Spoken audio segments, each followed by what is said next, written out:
नमस्कार, राधे राधे, हर हर महादेव। मैं आपका आचार्य देव। आज हम बात करेंगे ज्ञान, बैलेंस करने की राशि, न्याय की राशि, खूबसूरत राशि, शुक्र की द्वितीय राशि जिसका नाम है तुला। जिनके अंदर क्षमता है शोषित, वंचित, पीड़ित को भी उच्चता प्रदान कर देने की, राजा बना देने की। न्यायाधीश शनि को आप लोग ही उच्चता प्रदान करते हैं, न्यायाधीश बना देते हैं।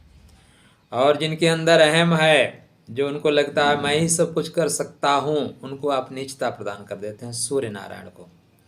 तो आपके अंदर वो क्षमता है कि शोषित, वंचित, पीड़ित को, गरीब को भी उठा के आप ससयोग क्रिएट कर देते हैं। और वो भी क्षमता है कि जिनके अंदर अहम ज़्यादा है उनको आप घुटने पे ला देते हैं। तो ऐसी राशि की हम बात कर रहे हैं, तुला राशि। कैसा रहेगा नवंबर 2023 का माह आपके लिए?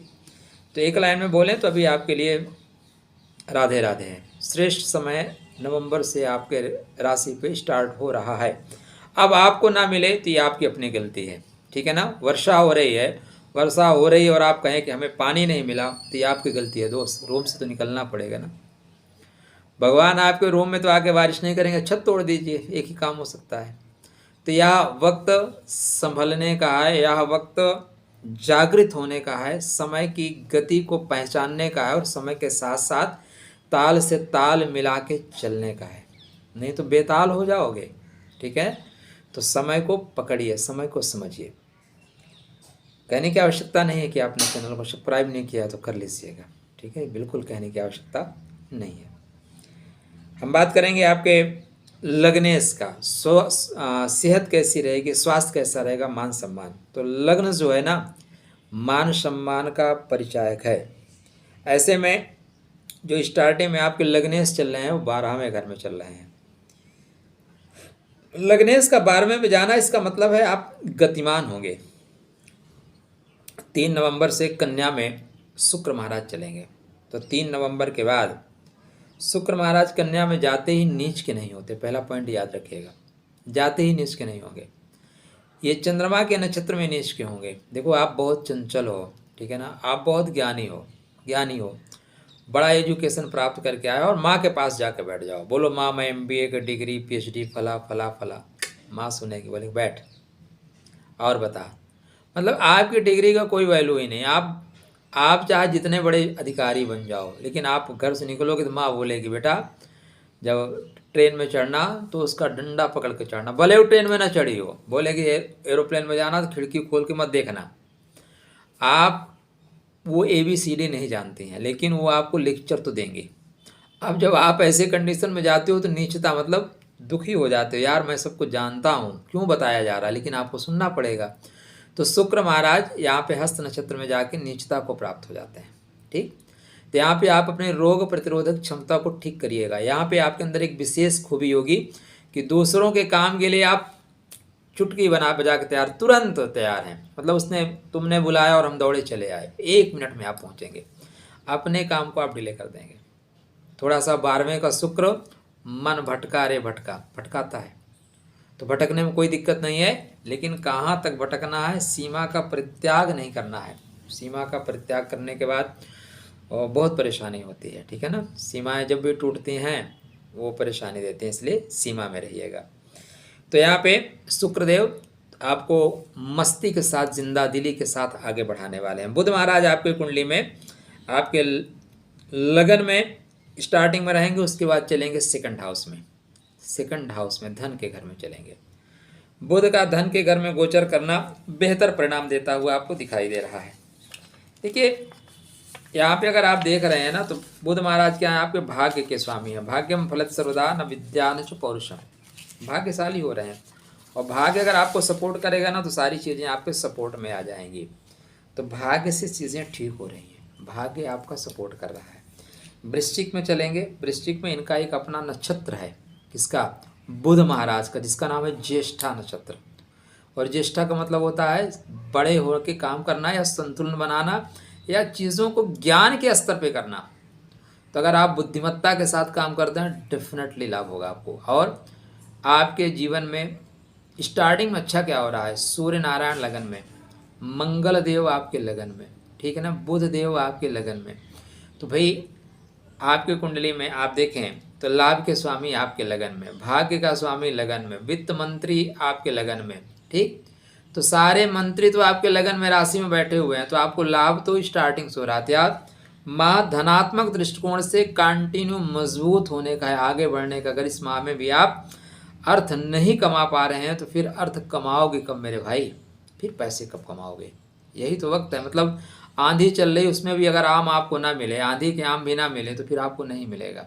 फिर आप देखिए आपकी कुंडली में कोई बहुत ही दुर्योग तो नहीं बने हैं, क्योंकि कभी कभी होता क्या है कि सब कुछ होने के बावजूद श्रापित दोष हो गया, ठीक है ना, या ग्रह नीच के, परम नीच के हो गए, या पूर्ण अस्त हो गए, तो सब कुछ होने के बावजूद कुछ नहीं मिलता। जब आपके पास वक्त होता है तो आप वक्त के अनुसार लाभ नहीं लेते, और जब आपका वक्त चला जाता है तो आप तैयार होते हैं कि मेरे को ये करना है। ये कुंडली में दोष की वजह से होता है। और आपको जब पता, आपके योग अच्छे होते हैं, तुरंत डिसीजन लेते हैं, टकाटक बढ़ जाता है, फटाफट जो डिसीजन लेंगे आपके फेवर में आएंगे, ठीक। अब देखिए यहाँ पे राहुल गांधी जी चाहते हो तो प्राइम मिनिस्टर बन जाते हैं, मनमोहन सिंह ने बनते, राहुल गांधी को ऑफर भी दिया था आ जाओ बन जाओ, लेकिन राहुल गांधी ने उसमें डिसीजन सही नहीं लिया, नहीं मैं तो बन ही जाऊंगा। क्या मैं तो बन ही जाऊंगा? नहीं बन पाए। इसी तरह अगर आपकी कुंडली में, एक उदाहरण दे रहा हूं, क्योंकि राजनीति सबको समझ में आती है, तो कुछ कांग्रेसी मित्र हमारे अगर बुरा मानते हैं तो ना देखे भाई, मैं आपको इस समय आपका जो नेतृत्व है ना वो राष्ट्र विरोधी है, तो राष्ट्र विरोधी लोग ना देखें, ठीक। व्यूज़ देखो, मजाक की बात है, व्यूज़ बढ़ाना मेरा उद्देश्य नहीं है। मेरा उद्देश्य देखिए, धर्म का काम करिए, राष्ट्र का काम करिए। राष्ट्र है दोस्त, हम आप हैं नहीं है चलेगा, या राष्ट्र निरंतर चलना चाहिए, पता नहीं कितने आंधी गांधी आए और चले गए, ठीक। राष्ट्र रहना चाहिए, और जो राष्ट्र के खिलाफ काम करे उसके खिलाफ आवाज़ उठानी चाहिए। व्यूज़ को मारो गोली, आते हैं अच्छी बात है, नहीं आते और अच्छी बात है, कोई टेंशन नहीं। तो यहाँ पे अगर कोई इस तरह का दुर्योग बन रहा है तो चीज़ें होती होती नहीं रहेंगी। सही समय पे आप डिसीजन ही नहीं ले पाएंगे। सही समय पे जब आपको काम करना था तब आप नहीं करोगे, जब काम नहीं करना है गलत समय पे फिर आप यात्रा करोगे, ट्रक में बैठ के बर्थडे मनाओगे। एक समय तो एरोप्लेन में मना रहे थे, आज ट्रक तक आ गए। विकास तो हो रहा है। चलिए अब इसके बाद आपकी कुंडली में जो शुक्र महाराज हैं आपके लग्नेश हैं, ये आपके नवंबर एंड में आ जाएंगे, लगन में आपके आ जाएंगे, तो यहाँ से बेहतर परिणाम देंगे। आपके सूर्य महाराज लगन में है, 17 नवंबर को वृश्चिक मतलब धन के घर में प्रवेश करेंगे। धन के लिए श्रेष्ठ समय होगा। देखिए धन का स्वामी, लाभ का स्वामी धन के घर में, लाभ का स्वामी धन के घर में, और धनेश स्वतः यहीं पे विराजमान है। तो 17 तारीख से बैंक बैलेंस बढ़ेगा, डेट नोट कर लीजिए। अब अकाउंट होना चाहिए ना, बैंक बैलेंस में बोला बढ़ेगा, आपके पास अकाउंट ही नहीं है, कुछ है नहीं तो कहाँ से बढ़ेगा। तो उत्तिष्ठ जागृत, श्रम करिए महाराज, बिना श्रम के कुछ नहीं मिलता। नहीं सप्त सिंहस्य प्रविशंत मुखे मृगा, सोए हुए शेर के मुख में हिरण घुसेगा खुद जाके, मैं आ गया मेरा शिकार कर लो, नहीं, ऐसा नहीं हो सकता। तो यहाँ पे मंगल और सूर्य दोनों धनात्मक दृष्टिकोण से मजबूत कर रहे हैं, अब नहीं तो कब, ठीक। शनिदेव 4 नवंबर से आपके जीवन में मार्गी हो रहे हैं और रास्ता पकड़ा देंगे। शनि क्या है? बुद्धि के स्वामी, विद्या के स्वामी, संतान के क्षेत्र में प्रगति होगी। आप एजुकेशन ले रहे हैं, आप युवक हैं, मतलब 20-22 साल की उम्र है आपकी, अवस्था आपकी है, बेहतर समय है नौकरी के लिए, बेहतर समय है विकास के लिए। आपकी कोई इस समय वैकेंसी आ रही है, डेफिनेटली लाभ हो जाएगा। आप साक्षात्कार दे रहे हैं, साक्षात्कार में आपको सफलता मिलनी सुनिश्चित है, कोई शक्ति नहीं रोक सकती आपको। अब ऐसा नहीं है 60 करोड़ आपके लोग, 60 करोड़ लोग हैं, अब आप की राशि से ही पता लगा 2 लाख लोग फॉर्म भर दिए, वैकेंसी 100 है, तो और लोगों को नौकरी कहाँ मिलेगी। इसलिए आपकी राशि में इस समय प्रधानता है, 10 में से 4-5 आपके राशि वाले हो जाएंगे, ये ऐसे योग बन रहे हैं। गुरु महाराज भरणी नक्षत्र में चल रहे हैं, 31 दिसंबर को होंगे ये मार्गी, अभी वक्री चल रहे हैं। तो गुरु महाराज आपके कुंडली में सप्तम भाव में वक्री होके चल रहे हैं, पुरानी चीज़ों को ठीक कर रहे हैं। दाम्पत्य जीवन में जो परेशानियां आई थी वो धीरे से तिरोहित हो रही हैं, खत्म हो रही हैं। राहु आपके कुंडली में शत्रुहंता योग में जा रहे हैं, 18 माह शत्रुओं को मार देंगे, शत्रुओं को दौड़ा दौड़ा के मारेंगे, ठीक है ना। केतु आपके 12 भाव मुक्ति के घर में जा रहे हैं, मुक्त कर देंगे परेशानियों से। दादा दादी नाना नानी से रिलेशन में भी प्रॉब्लम आ सकती है, थोड़ा सावधानी अत्यंत अपेक्षित है। शुक्र बुध शनि तीनों की उपासना आराधना करना श्रेष्ठ परिणाम देगा आपको। बकाया चंद्रमा का गोचरी स्थिति मैं आपको वीकली राशिफल के अनुसार बता ही दूंगा। तो चलिए खुश रहिए, स्वस्थ रहिए, मुस्कुराते रहिए, राधे राधे करते रहिए।